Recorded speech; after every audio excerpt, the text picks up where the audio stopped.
marriage counseling, like a mini marriage counseling series, because I had been studying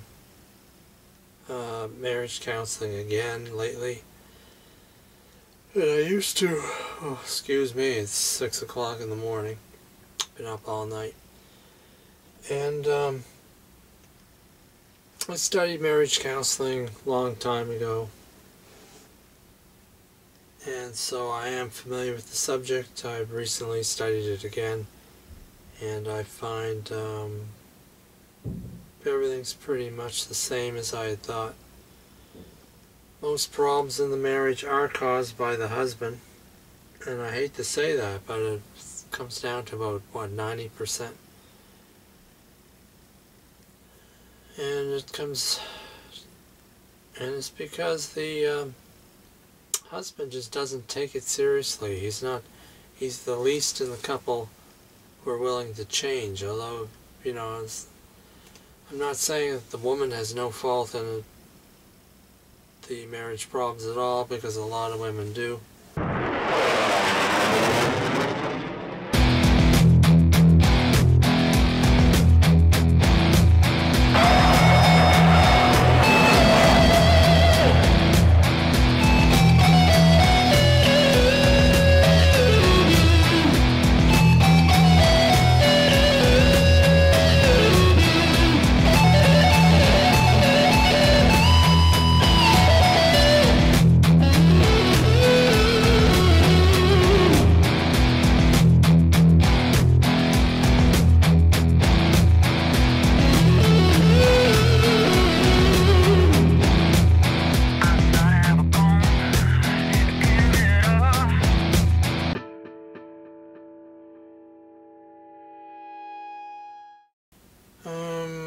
So back to the marriage counseling.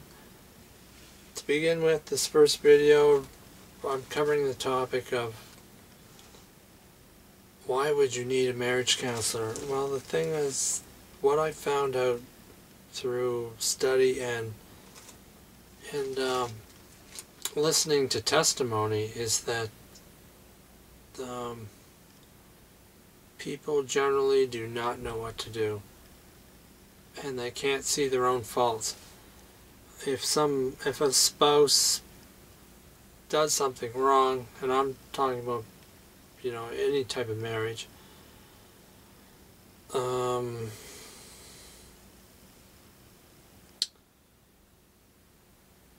they will initially bring it up somehow, some way, to the other spouse, but the other spouse tends to ignore it and just brush it aside.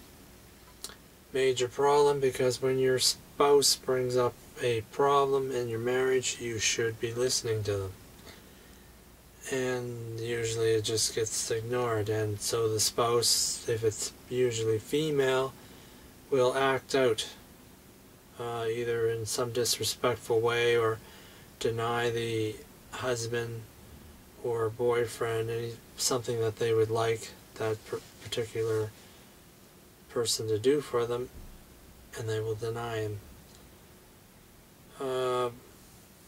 But you're not going to identify the problem unless you get some help, because the tendency is that usually one person, usually the male, will ignore the problem, and the other person, usually the female, will act up or do something to torment the person that's causing the problem, and it looks like a major difficulty from both sides, when actually it's a cause and result situation, which you're not going to see unless and until you examine it from somebody else's perspective, which means that you need to discuss it with somebody.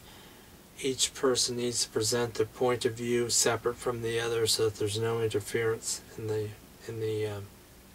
revelation of the problem.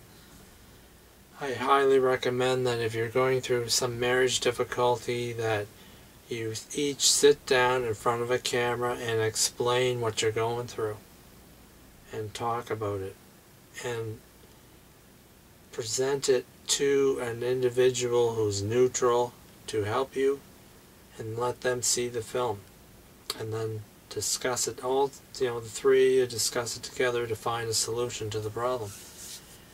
I do recommend marriage counseling, but a lot of people, you just don't have the money to pay for that.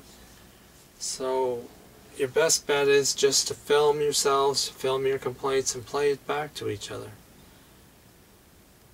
If you're not willing to work it out, or if one person's not willing to work it out, then it's over. You can't go on with that. And that's just the solution to begin with a marriage difficulty, is you need counseling.